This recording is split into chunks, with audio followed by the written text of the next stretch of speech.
Good afternoon, everybody. Welcome to our talk with artist Liz Miller here at Coastal Carolina University. My name is Jim Arndt. You may recognize me from the Department of Visual Arts. I also run the gallery here at Coastal. It's my responsibility to make sure that you guys have plenty of models of artists to look at. So today, Liz is going to introduce herself and talk to you about the type of work that she engages in, her career as an artist, some of the past projects and upcoming projects that she's working on. But before we listen to her talk and I tell you a little bit about her, I'm going to ask you to reach into your pocket for me real quick. Take out your pocket phone, right? Turn your pocket phone to silent or vibrate or off. It's always a little distressing when you give these lectures in front of a crowd and you see people, snapping selfies with you in the background. It's too much paparazzi nonsense out there anymore. Liz Miller joins us today from Minnesota, where she teaches at the University of Minnesota Mankato. And I said that correctly? She has her BFA in painting from the Rhode Island School of Design and her MFA in drawing and painting from the University of Minneapolis, or University of Minnesota Minneapolis campus. She has several solo exhibitions. She's a widely exhibited, very prestigious installation artist. And I hope that she'll help introduce you to the concept of what installation art is today so that we can talk about some of the things that you're familiar with that we would recognize as art forms pretty immediately, sculpture, painting, drawing, and then we're going to talk about a newer form of artwork today, which is installation art or site-specific sculpture. She has an upcoming exhibition at Interlochen Arts Academy in Interlochen, Michigan, a very beautiful campus and performing arts school and on the shores of Lake Michigan. She has had solo exhibitions at North Carolina and Charlotte, at the David B. Smith Gallery in Denver, Colorado, at the Pop-Up Art Loop in Chicago, Illinois. And she's been this year to Louisiana, or I'm sorry, that's a couple years ago, to Louisiana and Fargo, North Dakota. So that gives you a sense of where she is practicing her art and some of the things that you might be able to expect in your future career. Artists are a notoriously mobile group of individuals. If you aspire to have mobility in your life, pursuing a career in the arts is one of the ways that you can make that happen. So without further ado, if you will join me in giving Professor Liz Miller a warm coastal welcome.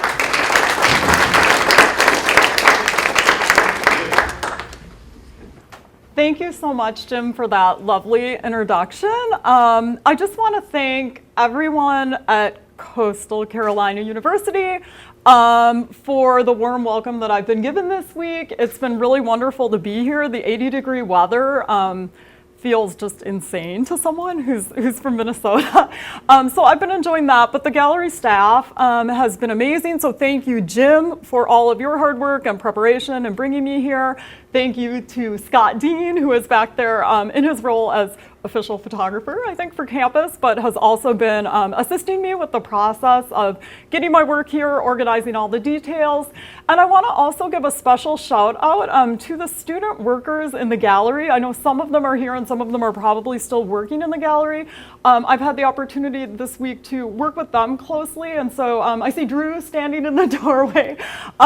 Josie has been helping me, Megan has been helping me, and Caleb has been helping me, and they have been sort of indispensable to my process. And I think that as I sort of show you what I do, you'll understand a little bit more maybe why it kind of takes a village to make these things happen. So I really appreciate all of your help with everything that has unfolded in the gallery this week. And with that being said, I'm going to go ahead and just talk a little bit about where I started, how I got to being an installation artist, what installation art is, and show you things that I've done in the past and things that I'm working on now, show you some process, show you some influences. I'm going to bombard you with images. And so at times I will be talking and I'll be going through multiple images, and so bear with me. Hopefully I'll pause long enough on some sets of images that you'll really get to stop and linger, and then at times you might feel like I'm going quickly. If I don't do that, we'll be here 10 hours, so and none of you want that.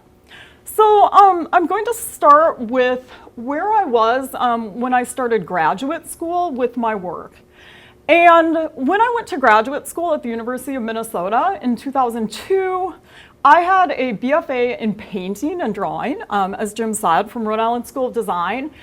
And I was really kind of floundering with what I wanted to do with my work and my career. And everyone else in the graduate program was making like giant, super impressive work. So they were really showing what they had, you know. And I came in and I just thought, oh no, I have no idea what I want to do. I was really spinning my wheels. And so I started doing this series of works. They're about 11 inches by 8 inches, so kind of like the size of a typical sheet of paper. And I made hundreds of them. And they're really clunky and awkward. And they were these kind of mixed media collages. And I sort of set out a challenge for myself to start with a chaotic mark. So I would start with an ink mark on the paper, and I would like splatter the ink across the paper, and then I would add these collage elements in an effort to kind of order or structure that chaotic event. And as stupid as these collages were, I mean, they were not impressive, and my graduate school instructors just thought, what is this person doing? She's so lost. Why did we accept her into this program? But they really helped me to understand what I was interested in, and that order-chaos relationship proved to be something that I was really excited about. And so I started trying to reach out into the real world and think about examples of situations where you see both something that has a sense of order and a sense of chaos, and also examples of situations where you see beauty and devastation sort of overlapping simultaneously. And so I looked at things like storm radar imagery. I came across books like Visual Explanations. How many people know this book? It's full of, Jim knows it, it's full of amazing examples of sort of charts, graphs, and diagrams, and examples of both how charts, graphs, and diagrams succeed, but also how they can convey information in ways that isn't successful. And so I was very interested in the idea of what happens when information is conveyed in a way that's not successful. Like what happens when charts, graphs, and diagrams fail to do their job? What does that look like? And I became very excited about the idea of what it looks like when we map things that are devastating. So the idea of like the spread of cancer, I mean, this is this kind of like really playful diagram describing something that's really awful. And so I love that kind of comic sensibility. I also started at the time I was in grad school really trying to look at a number of artists who were working successfully in the world and who were doing things that sort of extended the language of drawing and painting. Because one thing that was made clear to me when I did the collages that I did, those little works on paper that were so awkward, was that I really liked working in a way that involved materials that were not traditional sorts of materials. So I love the act of cutting. I love the act of things that are tactile, that you can really feel with your hands. And so I started to try to find examples of artists who were engaged in those type of processes. And so I stumbled on the work of Polly Apfelbaum. How many people are familiar with Polly Apfelbaum? Okay, a couple people. She works with fabric a lot, and she uses oftentimes the floor of the gallery as kind of her canvas. And so she creates works that are dependent on the space that they're exhibited in. And so she's really a great example of an artist who is working within that idea of installation or site-specific work, but doing so in a way that's very painterly, I think. I mean, her work is all about edge and color and the flat plane of the floor.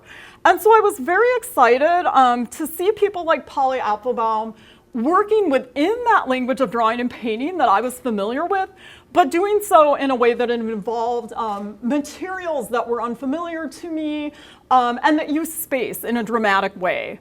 This is Jessica Stockholder, and I had the same kind of reaction to her work. I thought, here is an example of an artist who is painting, but painting with objects and involving physical space, and really had, the work really had a physicality that was attractive to me.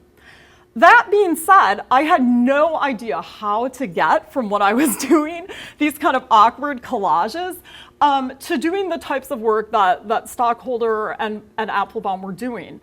And so I kept doing the collage work. And so this is an example of a work that's on a huge sheet of plexiglass that's been cut into like 3 sections. So it's about 4 feet by 8 feet total, and it's a triptych.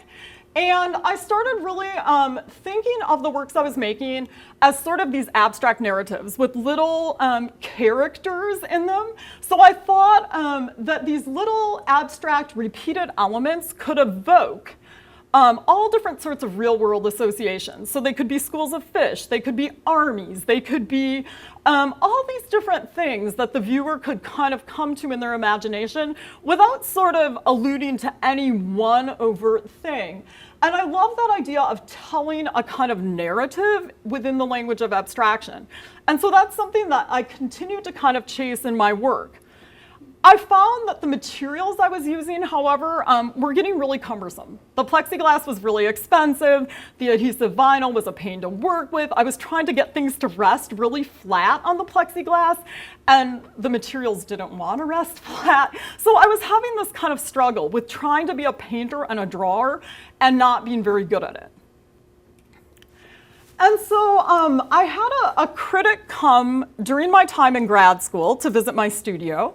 And the critic saw these small experiments with fabric that I was doing on the wall. And unfortunately, I don't have examples of those. So this is a lesson to you. Always document everything, even if it's incidental. But I was kind of just playing with fabric. I mean, I had it like pinned up to the wall, and it was very awkward. It wasn't a finished thought. But that critic saw something in those sketches that I was doing on the wall. And she became really excited about it. And there was a space across campus from my studio at another university that happened to be next door. And she said to me, "We would like you to do an installation in our space." And when she said that, I completely panicked. I mean, I had no idea what that would mean. She said, "We were really inspired by the little sketches you had on your studio wall." And I kind of looked at those and thought, what in the world is this lady thinking? You know, it seemed like she was a little crazy, to be honest. I thought that can't be true. But she had really seen something in what I was doing that she thought had potential. And so that was how I received my first sort of bigger opportunity to do an installation, and this was in 2004, and it was at a gallery at Augsburg College near the University of Minnesota, where I was a graduate student. And you can see that my approach to working in that space was very much wall-based. So the work is very flat, it's very collage-like. And it has that element of order versus chaos that I was interested in. And at the time, I was sort of using really, really simple shapes that I would find in stencils at craft stores, you know, so I wasn't doing anything very inventive with the kinds of shapes I was making.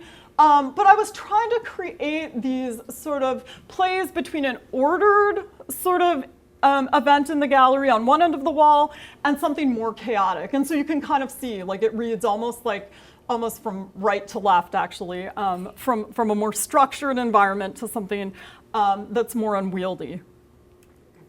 And so that kind of thinking carried into my thesis show. So this was in 2005. And these, again, are really flat works. The felt, the foam, the vinyl I'm using, everything is kind of pushed up against the wall. And I would say that at this point, to me, the architecture was sort of incidental. You know, it could have been any wall. It could have been any space. I wasn't thinking very much about the architecture acting on the work. I was just thinking about the architecture as being sort of a blank slate for my work. And I think there's a big difference, and I'll get to some of that later. But one thing that happened when I got this space is it had this ugly concrete column in the middle, and I panicked because I just couldn't believe that they had given me a space with this ugly column. And so that caused me to think about a shift in the movement and color of the work. And as much as I don't think that this work is a super interesting work, I think that recognition that the column could be an opportunity to really think about the architecture and how the work reacts in relation to the architecture, I think that was an important moment. At the time I was doing these projects, this was another project in Minneapolis at a gallery called Franklin Artworks, which is now defunct, which is sad because it was a great space.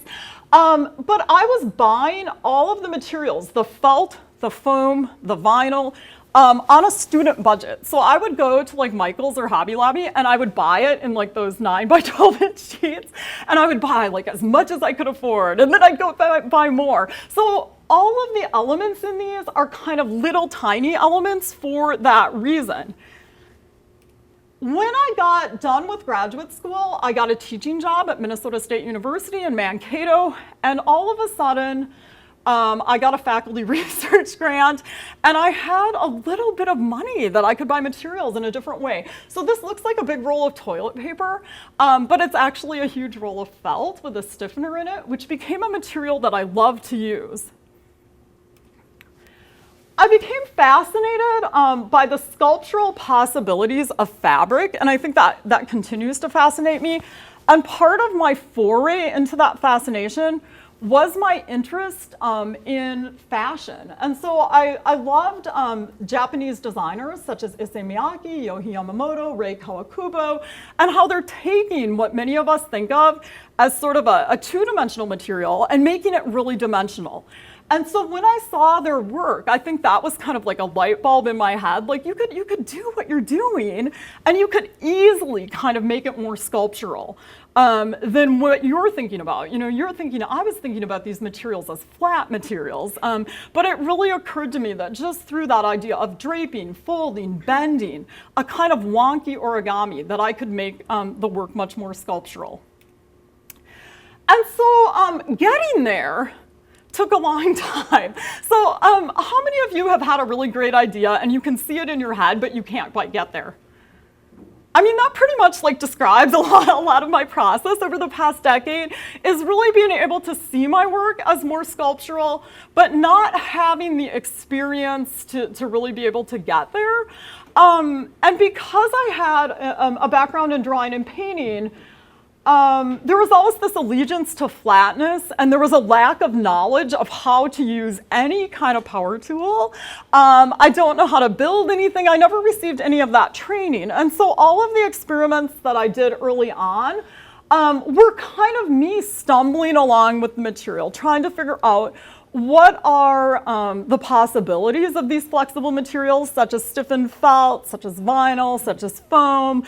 What are the limitations of these materials? How can I make them resonate in spaces? And so it was a very slow evolution to get the work to be more dimensional. And I think that evolution was helped along by looking at things in the real world and thinking about how my work could relate to those things. So I'm talking to a crowd in the South, so I assume that you've all seen kudzu. Yeah, see, usually when I say, have you seen kudzu, people say, oh no.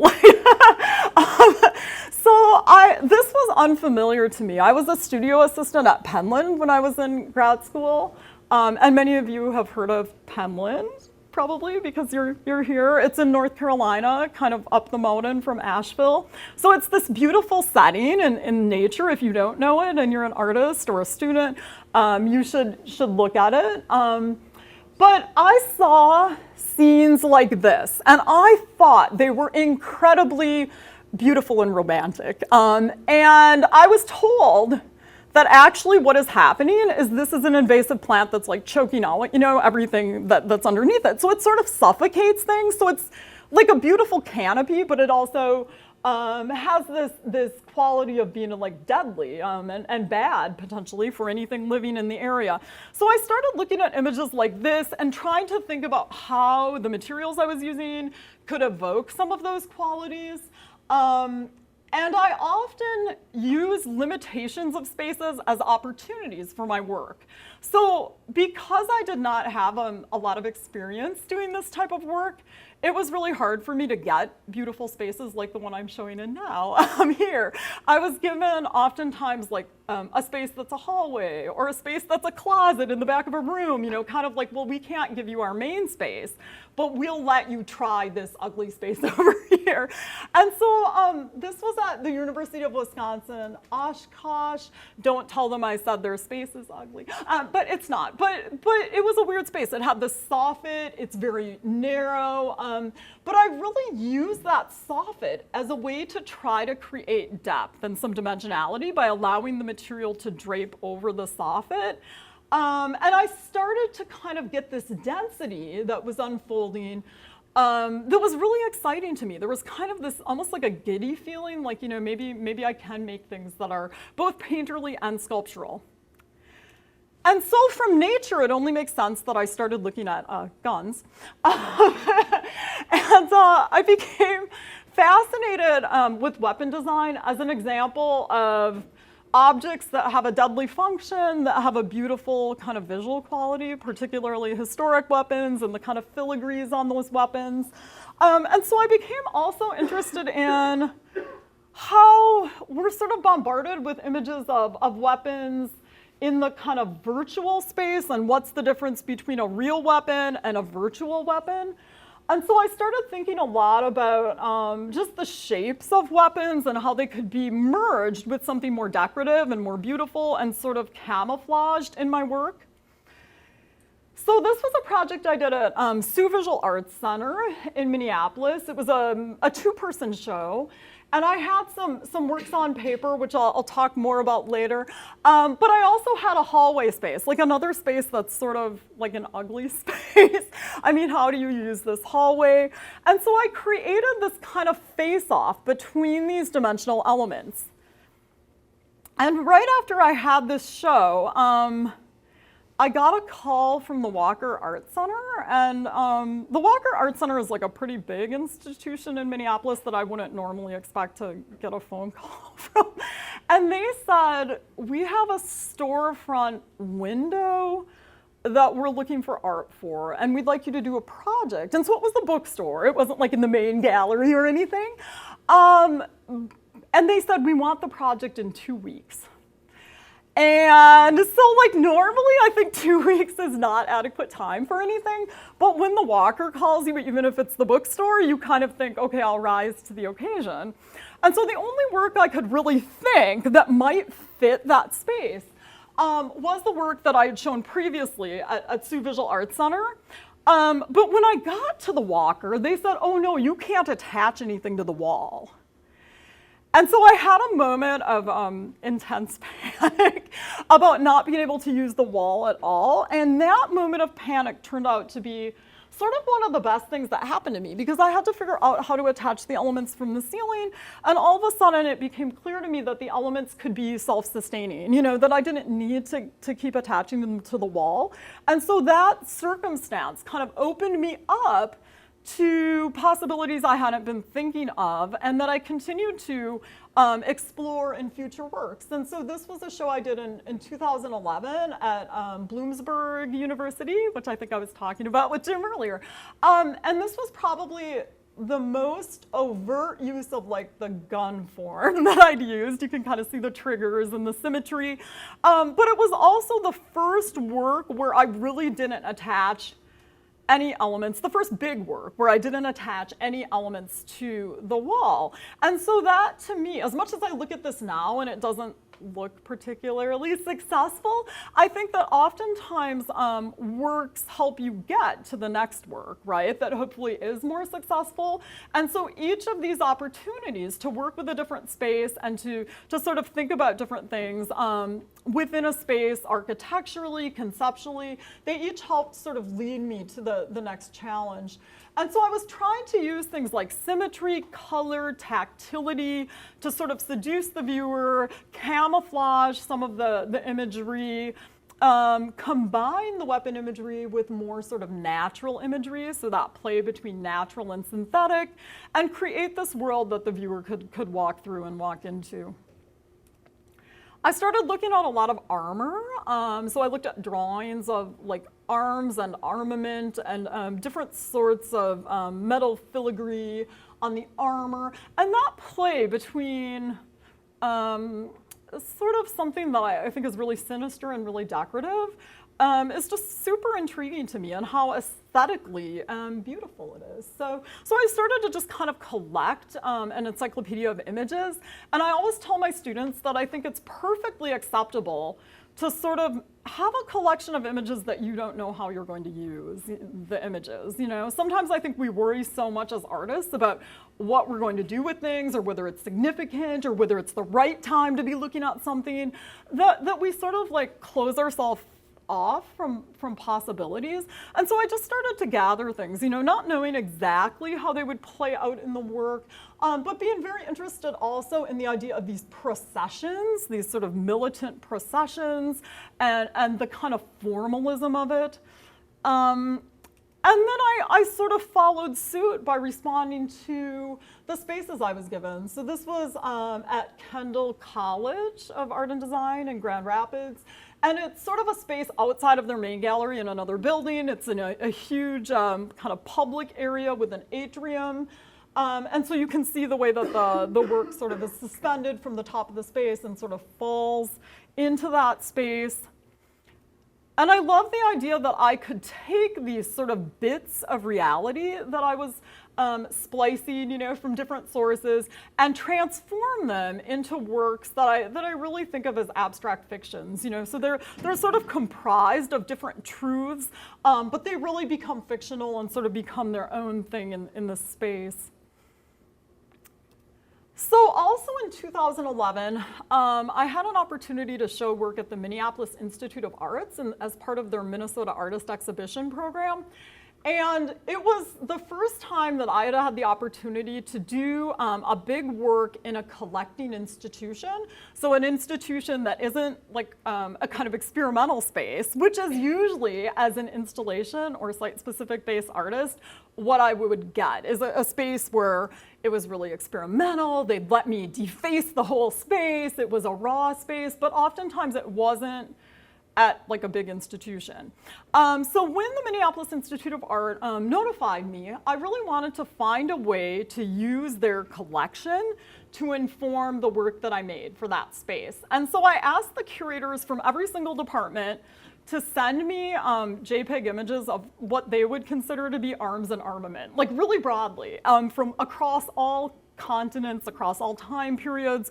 So I really didn't want them to limit what they sent me, but I wanted to see what kind of forms I would get and how those might influence the work I would make. And so some of the forms that I was most interested in were sort of early weapons. I mean, they sent me images of everything, like firearms they have, all different kinds of military costumes. I mean, it was very broad.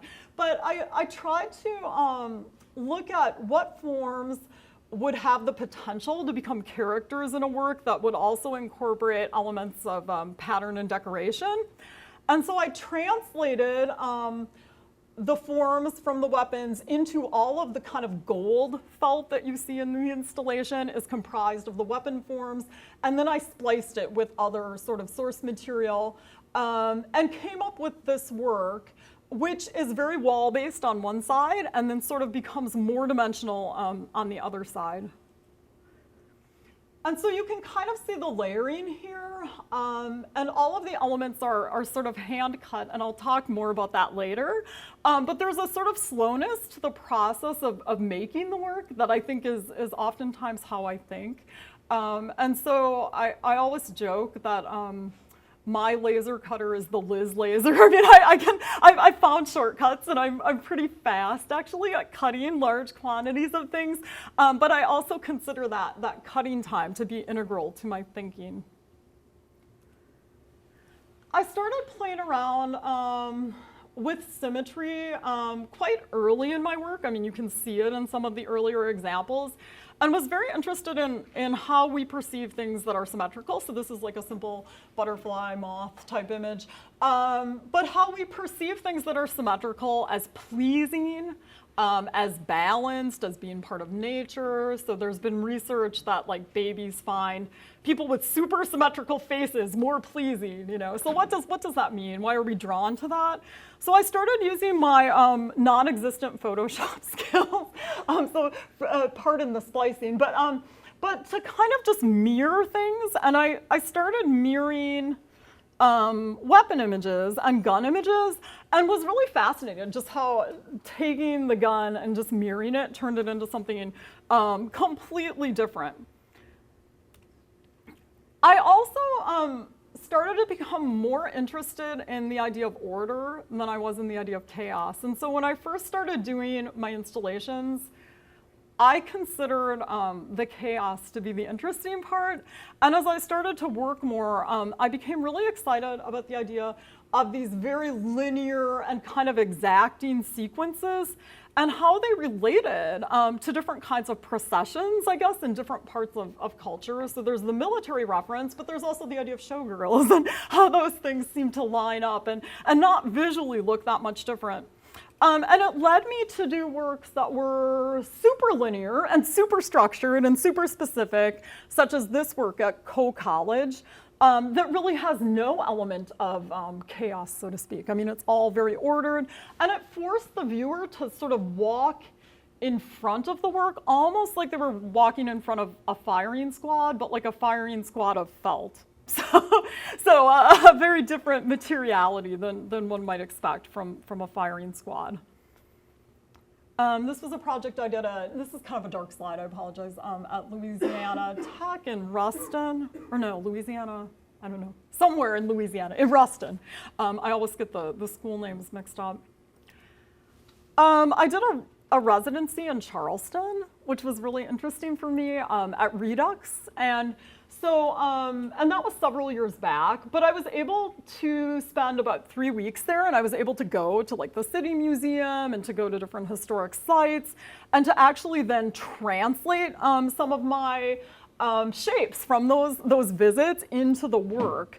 And so having that extra time allowed me to kind of think about the site not only as a sort of architectural space, but also as a geography, you know, like you're in a specific place, how do the forms that are in that place, how might they sort of come into the work and influence these kind of fictions that you're creating in the gallery.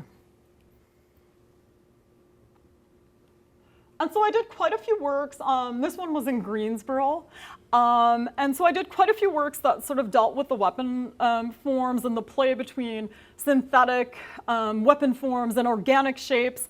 And then I got a call from Denver.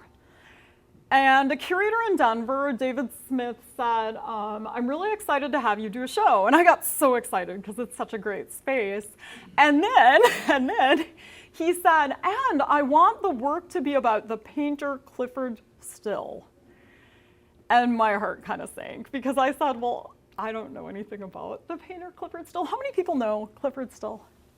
So he's kind of like an important painter, I think, but he's sort of like a lesser known abstract expressionist. I mean, the Clyfford Still Museum, which this is a photo of in Denver, houses something like, don't quote me on this, but I think it's like 90% of his work is housed in that museum.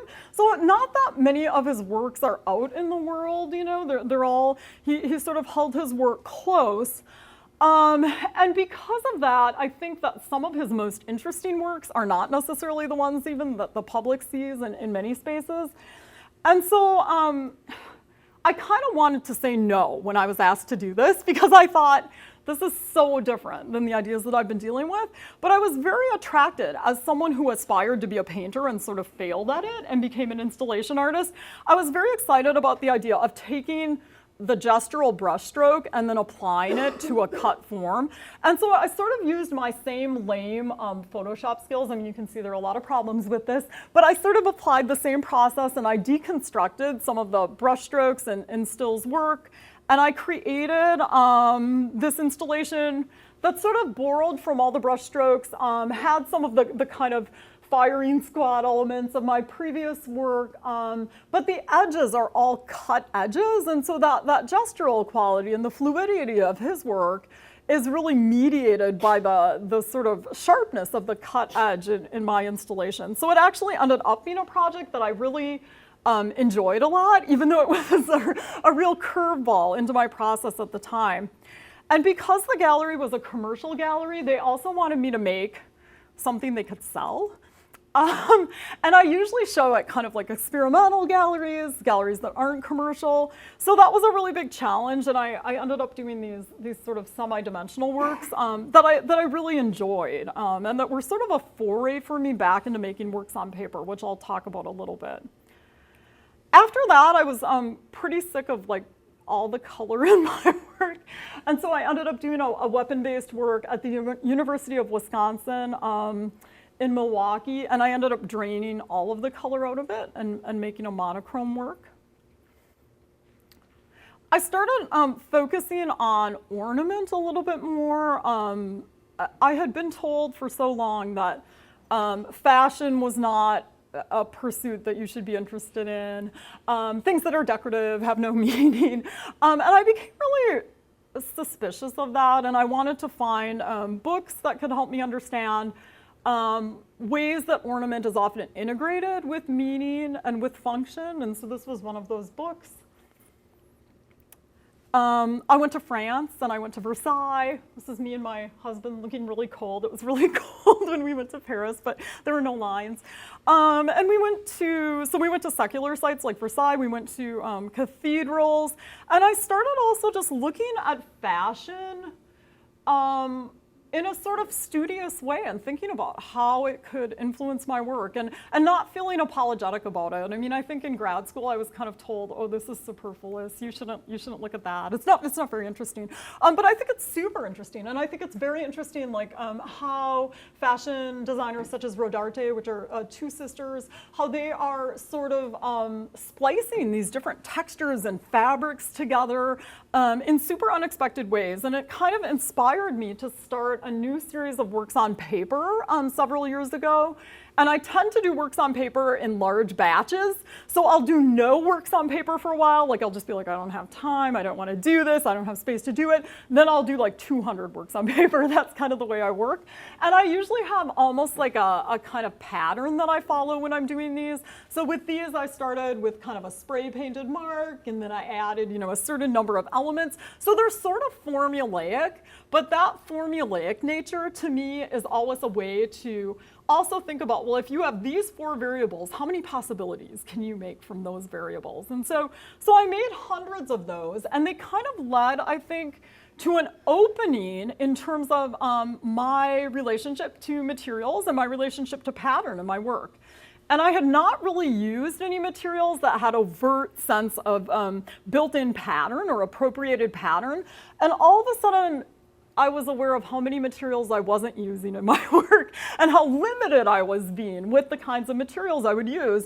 And it seems really silly, but for me, oftentimes a thought that seems silly takes like a decade to sort of like figure out, at least. I'm still figuring it out. So I started incorporating materials with store-bought patterns. I bought plastic tarps. And the shape of the tarps is sort of from this image is kind of bad, but it's brass knuckles. So I made like these repeated brass knuckle patterns out of the green and white tarps. And the process was really liberating to me to realize that it wasn't just the fact that like stiffened felt was a great material. It was like how I was manipulating the material, and that other materials had other possibilities to be luminous, to be lightweight, and to sort of contrast with the felt in interesting ways. I became excited to create works that the viewer could walk through. This was a small piece I did at the Minnesota Museum of American Art. And I started really spending time on my drawings about like a year and a half, 2 years ago, realizing that they were sort of the thing that was pushing my work forward. So even though I left drawing and painting and sort of pursued installation, that all of the sort of creative moments that where I had like a burst of energy in my work, they all sort of went back to the works on paper. So I felt like the works on paper were leading me somewhere exciting, and then I had to kind of follow that. So these are probably like 24 inches by 18 inches, something like that. They're sort of like little medium-sized works, and I spray painted and I layered, and I started just really experimenting in these works and trying to figure out how I could bring some of that into the installation work. So I was invited to do another exhibition in Denver, and it was another weird phone call where I got the phone call. I was really excited. They said, "We want you to be in an exhibition called Paperwork." And I kind of panicked. I thought, should I tell them that my work's not paper? It sounds great, but my work's mostly not paper. And so I did, of course, say, well, my work's mostly fabric. It's not really paper. I use a little paper here and there. And they said, well, do you think you can make a work out of paper? And I said, well, sure, why not? I'll try. So this was the first work that I did entirely out of paper.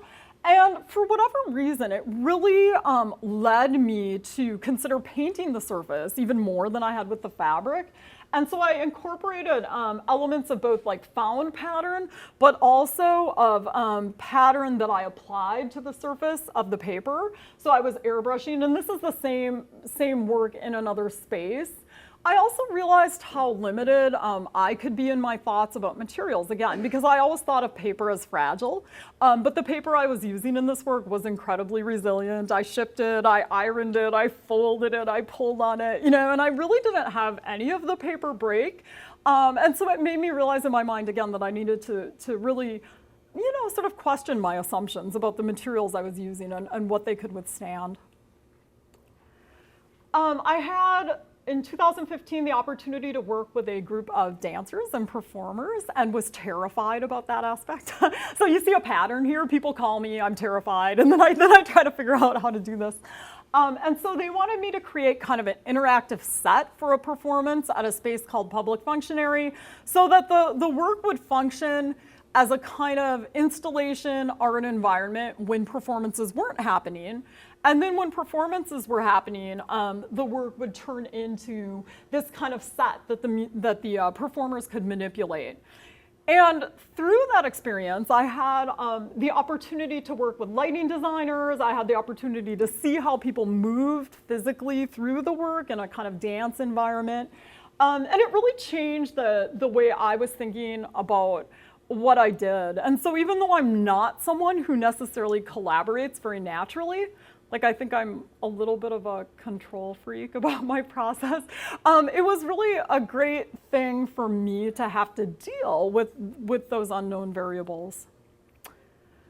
After that, I went back to guns because I just couldn't seem to get enough. I don't know, they just visually fascinated me. So I started collecting images of the 50 most commonly acquired firearms that I could find information about in the United States, some of which are AK-47s, and some of which look like really old style, sort of rifles. And so they really varied. But what interested me is that as guns became more and more part of the news, there was more and more sort of dialogue about gun violence, I realized I didn't really know what the objects look like. And as someone who makes their work about simplifying shapes and thinking about shapes that are repeated in our environment and things that have an element of both the sinister and the beautiful, I was curious, what do these weapons look like? And so I started then transforming the images that I'd collected to these simple tag board stencils.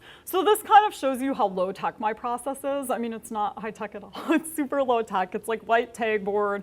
I experimented with sort of photoshopping different weapons together. And I ended up making an installation that was sort of comprised solely of those 50 weapon forms that were sort of then layered and transformed into these bouquets and lit from from the inside so that they kind of glowed and had like a sort of ghostly quality. And the work was really exciting to me in terms of the lighting and in terms of the layering. But I also realized that I really missed the more fictional aspects of my work where they transformed into things.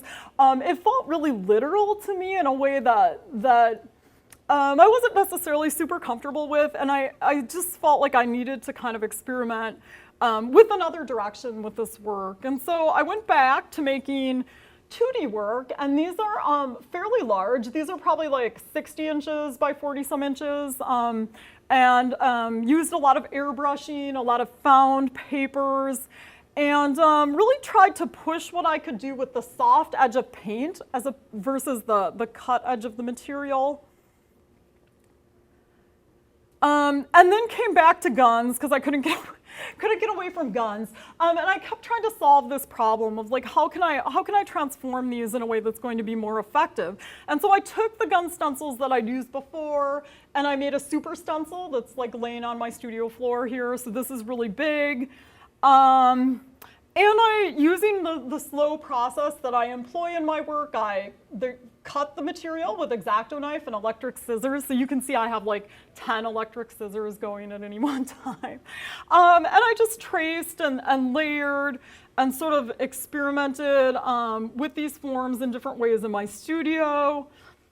And really thought that I had nailed it. I mean, I really thought that I had resolved it in this piece. This was a piece I did at the South Dakota Art Museum, where I took all of these huge forms and built like a giant installation comprised of like weapon forms in this space.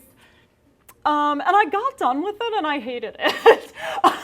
I just didn't, like, it was really big and it was really impressive, and people could walk into it, which was exciting, but I still felt like there was something that was happening in my drawings that wasn't happening in this work. And I think some of it had to do with the negative space and the mixture of materials.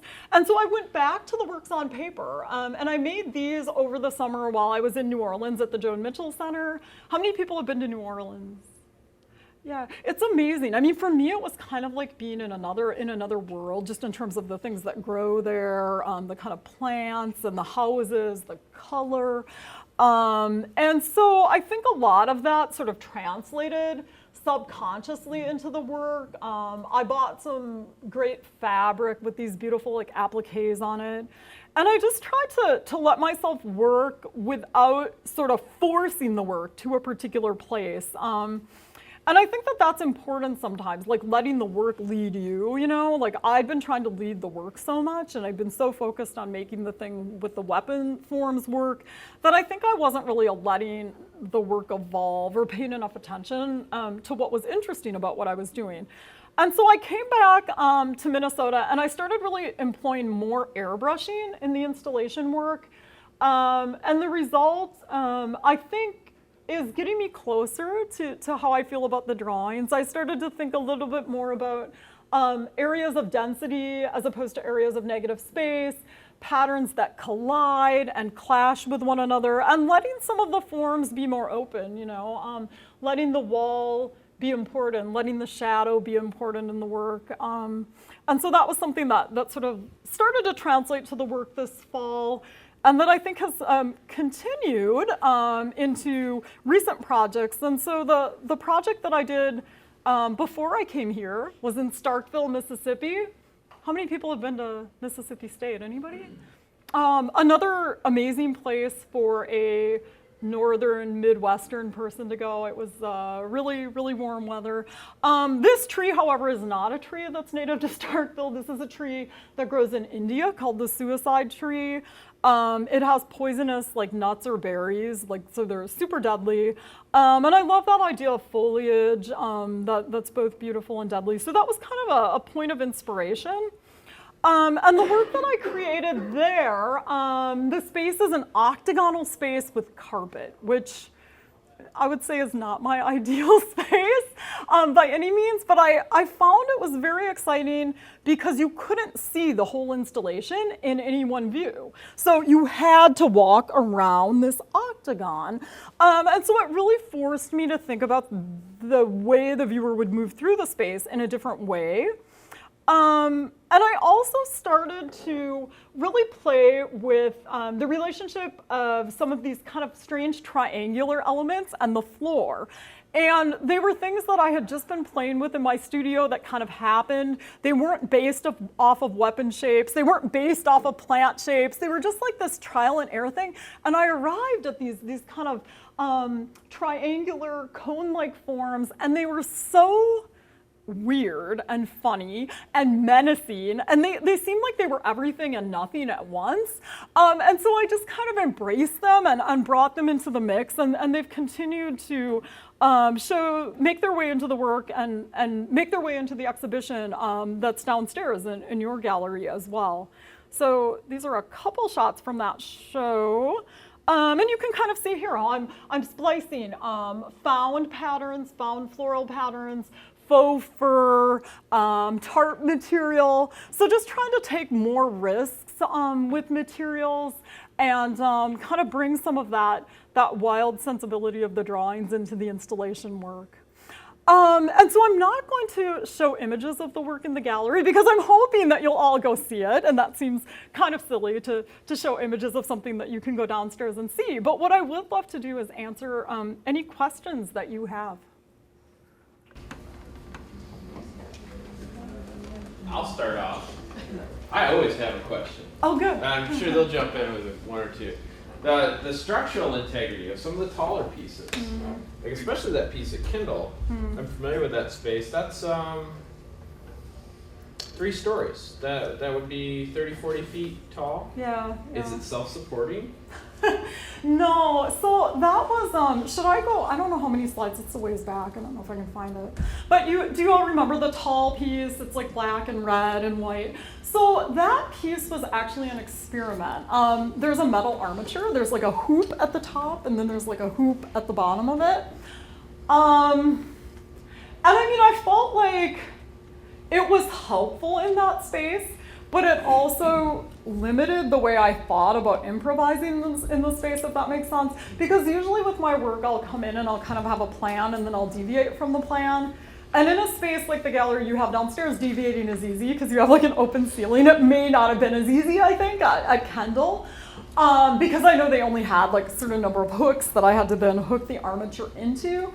I found that when possible, I like to have options, when I install the work, and that having the armature did allow it to have some structural integrity, but it also took away my ability during the installation process, in my mind, to think about improvising. And I think there are ways to have it both. You can do both. I don't think it has to be either or, but in my mind at the time, it felt limiting. And so, I'm still trying to balance those things, because as I have opportunities for sort of larger projects or projects that are more permanent or semi-permanent or, in challenging spaces like that, like I want to be able to embrace those projects, but I also want to maintain the features of my work that feel most exciting to me, and so that's always a challenge. And especially for someone with no background in how to do things technically, like I have no skills, so I'm just figuring it all out as I go. Yeah. You spoke briefly about how important it is in your process, and you thankfully caught on and started documenting your process, and we're able to share that with us today. But would you talk about your process of deconstructing? Like, does it kill you when you can't fold and store away something in a way that you can pull it out in the same fashion, or what other things happen when you take an exhibit down? Yeah, that's such a great question. So when I first started working, exhibits would go down and they would send them back to me, and they would just be in Tupperwares, and I would never look at them again because I would just be so relieved to be like done with. I would just think I never want to see that again. It's a failure, or I'd be really critical of it. And recently, I've been much more specific about like how I store things, or about how it could be translated into something different and sort of take on a new life. And so some of the forms in the gallery right now, those large pink, I mean, you haven't seen it, some of you, but when you see it, there are like some primary forms that are large, lacy pink, sort of cylindrical forms. Those were actually, and you'll recognize, those have been in another show, but they were cut and painted differently and configured in a totally different way, because the logic of those forms, in my mind, like they felt imported. I wasn't ready to let go of them, but I was ready for them to be something else. So I think I'm much more willing to consider things having like second lives or third lives or recombining in different ways. And I also think it's important to say that I try not to be wasteful. So even if I think I'll never use something again, I try to think about like how it could have another life, maybe in someone else's. Like kids could, use it for their art and cut it up and make something new with it. Just because otherwise, when you're doing these huge works, it's pretty wasteful if you just like throw the work away. I mean, that seems really not good. So I try to be at least conscious about what I do with the materials. Like if I can't repurpose them and they can't have another life that way, then I think about, well, there must be someone who could use these for something. Yeah. Do you cut all of this by yourself? Yeah, I do. And it's I finally have someone this year who is working for me 5 hours a week.